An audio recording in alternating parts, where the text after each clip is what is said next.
አሰላሙ አሌይኩም ወረህመቱላሂ ወበረካቱ። ውድና የተከበራችሁ የቻናሌ ቤተሰቦች እንዴት ናችሁ? እኔ ደህና ነኝ አልሐምዱሊላህ። እንዲሁም ክርስቲያን ወገኖቼ እንዴት ናችሁ? ሰላማችሁ ብዝት ትርፍርፍ ይበልልኝ። ለቤቴም አዲስ የሆናችሁ ላይክ፣ ሰብስክራይብ፣ ሼር እያረጋችሁ በትህትና እንድታበረታቱኝ እጠይቃለሁ። ነባሮችም ያው እንደተለመደው ላይክ ሼር በማድረግ ተባበሩኝ። ውዶቼ ፍቅሮቼ ማሮቼ እንዴት ናቸው? ዛሬ ደግሞ በአዲስ ቪዲዮ መጥቼላችኋለሁ። ትሁት ክፍል 51ን ይዤላችሁ መጥቻለሁ። እስከ መጨረሻው ተከታተሉኝ። ትሁት በሌሊት ተነስታ እቃዋን ጠቅልላ ጣፍታ ልትሄድ ስትል ተንከሲሷ ቲና ትደርስባታለች። ያው ስላሰበቻት ማለት ነው። እና በዚህ ሌሊት የት ነው የምትሄጂው? የትም አትሄጂም። ምን ነው? ምንድን ነው? ምን እየሰራች ነው? በቃ እንዴት ነው ብላ ትጠይቃታለች። አይ ቲናዬ፣ እኔ ማንንም እንዲሰማ አልፈልግም፣ ተይኝ በቃ መሄድ አለብኝ ስትላት፣ አይ በዚህ ሌሊትማ አልፈቅድልሽም እንድትሄጂ፣ አለበለዚያ ብዬ ነው ሁሉንም የምቀሳቀሳቸው ምናምን ብላ ትላታለች። አሁን ሁሉንም ከመቀስቀሴ በፊት ግቢና ሁሉንም ነገር እንድትነግረኝ ይፈልጋለሁ ትላታለች። ለምን እሷ አስባታለች። ያ የትሁት እጮኛ ያው ቃሏን ገብታለታለች እንጂ አይለቃትም ነበር። አሳልፋ እንድትሰጣት ነግሯታል። አይ ቲናዬ ተይ በቃ ልሂድ፣ እኔ ማንንም መረበሽ አልፈልግም በዚህ ሰዓት ስትላት፣ ትሁትም ቲናም አይ እንግባና ሁሉንም ነገር ንገሪኝና የሚስተካከል ነገር ካለው እኔ አስተካክልሻለሁ፣ በጭራሽ ልትሄጂ አትችይም አሁን ይህን ሳትነግሪኝ ትላታለች። እሷ እንደሆነ ያስባላት መስሏታል። የሆነ ነገር አስባታለች። ከዛም ከውጭ የሰማይ ስባሬ የሚያክል ሰውዬና የትሁት እጮኛ ይገናኛሉ። እና ሊመታው ሲል አንተ ማንህና ከኔ ላይ እጅህን የምታነሳው ብሎ ሲለው፣ እሱም ማን እንደሆንኩ አላወከኝም ይለዋል። እኔ እንደው ገና ከክፍለ ሀገር ገና እየገባሁ ነው ብሎ ሲለው፣ ያው በትሁትና በቲና ሊደራደሩባቸው እንደው የታወቀ ነው። ኦኬ አንተ ምንድን ነህ ሲለው፣ አርቲስት ነህ ብሎ ይጠይቀዋል። አይ እኔ አርቲስት አይደለሁም ይለዋል። አርቲስት ብትሆን ደግሞ ፊትህ አዲስ አይሆንብኝም ይለዋል። ከዛ የትሁት እጮኛም ኦኬ የሰፈሩ ታዋቂ ፖሊስ ነህ ማለት ነው ብሎ ያፌዝበታል። አላወቀም እና ይሄ የሰማይ ስባሪ የሚያክል ሰው ጠቅሎ እንዳይጎርሰው ፈራው። ምንም አልተመለሰለትም። አሁንም እያሾፈበት ነው። አያይ እንደዛ ቢሆን ደግሞ እጅን በካቴና አስረህ ይዘኸኝ ትሄድ ነበር ወደ ፖሊስ ጣቢያ ብሎ አሁንም ማሾፉን ቀጠለ። እሱም ዝም ብሎ እያዳመጠ በእንትን ይመለከተዋል። የቲናም አጋች ዝም ብሎ ያዳምጠዋል። ይሄኛው ዝም ብሎ መለፍለፉን አላቆመም። እንዴት ታዲያ ምን ልትሆን ትችላለህ? ምንድነህ እያለ ያፌዝበታል። እሱም ዝም ብሎ ያዳምጠዋል። ያው ነገር ስላሰበው ማለት ነው። ወይኔ ያኔ ሰማይ ስባሪ የሚያክል ሰውዬ ቦክሱን እንዲህ ኃይለኛ እንደሆነ አላቅም ነበር የትሁት እጮኛ። እና አንድ ጊዜ በቦክስ ሲለው ተዘገረረ። እያፌዝክብኝ ነው ይለዋል። እና እኔ እንደዚህ ይመታል ብዬ አልጠበኩትም ነበር። ከዛም እሱ መማታል ብሎ ሲነሳ ምንም ሸወደው፣ ሊመታው አልቻለም። እኔ አንተም ቢሆን በዚህ ሰዓት ምን እንደማደርግ ታውቃለህ ብሎ ይለዋል የትሁት እጮኛ።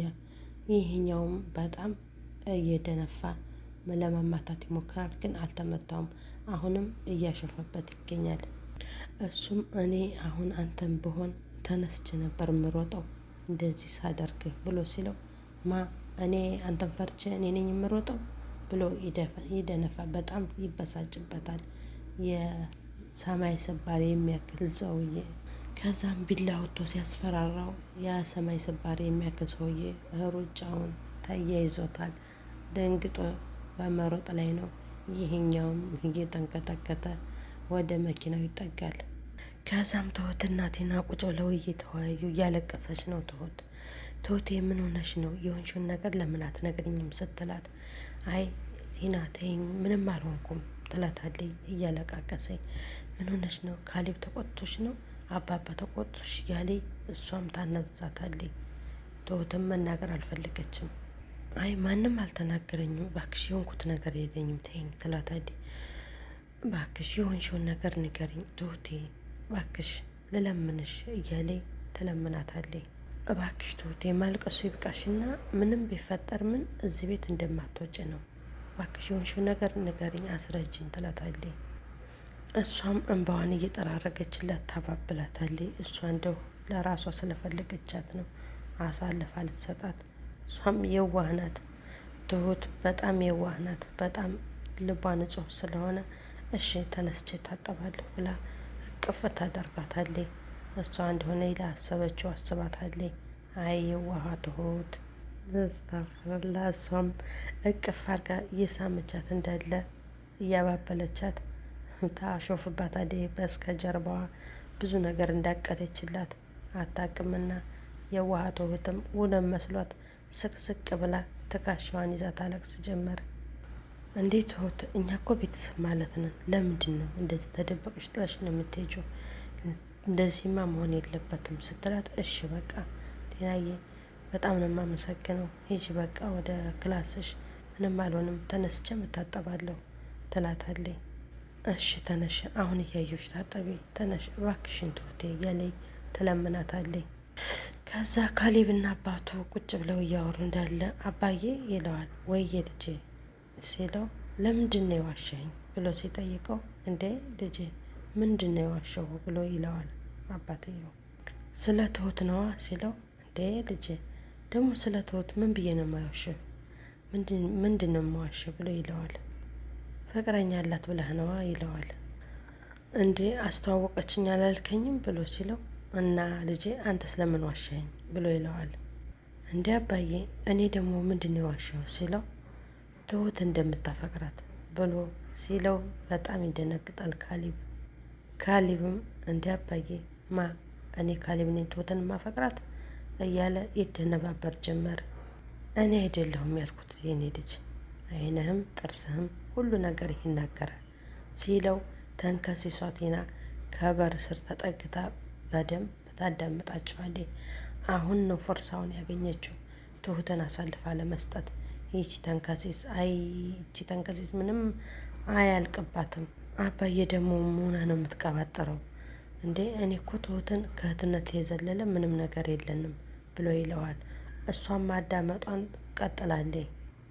አንድም ቀን ለፍቅር አስቤያትም አላቅም ብሎ ሲለው አይ ልጄ እንደዛማ ከሆነ የትሁት ፍቅረኛ መያዝ ምንም ሊያሳስብህ አይገባም ብሎ ይመልስለታል አባባ። ተንከሲሷም ቲና በንዴት ትቃጠልና አሀ እንደዚህ ነው የሚሻለው፣ ስለዚህ ካሌብና ትሁት ፍቅራቸውን እንዲቀጥሉ ማድረግ አለብኝ ትላለች። ያው አሳልፋ መስጫዋ ጊዜ ደረሰ። ያው እንግዲህ አዲሷ ቲና መልካም አይደለች እያሌ በማሾፍ በመናደድ ቆም ብላ ታስባለች። ያው ተንከሲስነቷን ቀጥላበታለች። ተንከሲሷም ቲና ደብዳቤ ትጽፋለች። የጻፈችውን ደብዳቤ ትሁትና ኤደንን ትዝትባቸዋለች። የእናንተ እርዳታ ያስፈልገኛል፣ እናንተ በመቅለስለስ ከሆነ ወንድ የምታማልሉት እኔ ደግሞ ስራዬን እቀጥላለሁ እያለ ያው እየዛተች ነው። ደብዳቤውን ከጻፈች በኋላ አንበባ ጨርሳ ምን እንደምታደርገው አይታወቅም። ከዛ በድንገት ኤደን ትመጣና ቁጭ ካሉበት ካሌብና ዳኒ ቆርቆራም አልገባች ከፍታ ትገባና ሰላም ልትላቸው ካሌብ እንዴት ዋልክ ብላ ዳኒን ዘላ ካሌብን ሰላም ልትስትል ዳኒ በእግሩ ያንቀላፍታትና ልትወርቅ ስትል ይይዛታል። ከዛም ሰላም አትለውም። እሱም ይናደድና ጥሏቸው ይወጣል። እሷም ቁጭ ብላ ካሌብ እንዴት ዋልክ ትለዋለች። እንዴት ዋልሽ ኤደን ብሎ ይመልስላታል። ከዛ ካሌብም ይስቅባቸዋል። እንዴ ካሌብ ምን ያስቀሃል ትለዋለች። አይ እንደዚህ እኮ ላያችሁ ሰው ቆንጆ የህንድ ፊልም የምትሰሩ ነው የሚመስለው ብሎ ይላታል። በቃ አትቀልድ ትለዋለች። እንዴ እየቀለድኩ አይደለም የምሬን እኮ ነው ይላታል። ከዛም የትሁት እጮኛና ተንከሲሷ ቲና ይገናኛሉ። እቤቱ ቀጥ ብላ ትሄድና ቆርቆራ ትገባለች። ግቢ ይላታል። እንዴት ነህ ትለዋለች። ያው እንደምታየኝ ይላታል። እሱም ጥያቄውን ቀጠለ። እሷም ያው ማታ ትሁት ልጠፋ ስትል ደርሼባታለሁ ትለዋለች። እሱም አያይ ቲና ይችን ልጅ ማጣት አልፈልግም ይላታል። እርግጠኛ ነኝ ይች ልጅ ከዛ ቤት ብትወጣ ቤተሰቦቿ ቤት እንደማትሄድ አውቃለሁ። ምክንያቱም እኔ እዛ አካባቢ እንደማልጠፋ ታውቃለች ይላታል። ተንከሲሷም አዎ ማታ አንጀት የሚበላ ደብዳቤ ጽፋ ስትወጣ እቃ ቤት አካባቢ ነበር ያገኘኋት ትለዋለች። አውቃለሁ አድራሻዋን አጥፍታ ነው መጥፋት የምትፈልገው ነግሬሻለሁ ይላታል። ከዚህ በኋላ ከዓይኔ እንድጠፋ አልፈልግም ብሎ ይላታል። እና ታዲያ ለዛ ድል እንደምንም አግባብቼ ያስቀረዋት ብላ ትለዋለች። የአሁኑ መቅረቷን አትየው እርግጠኛ ነኝ ሀሳቧን መቀየሩ አይቀርም ይላታል። ውድ ቤተሰቦቼ የዛሬው ቪዲዮ እዚህ ላይ ያበቃል።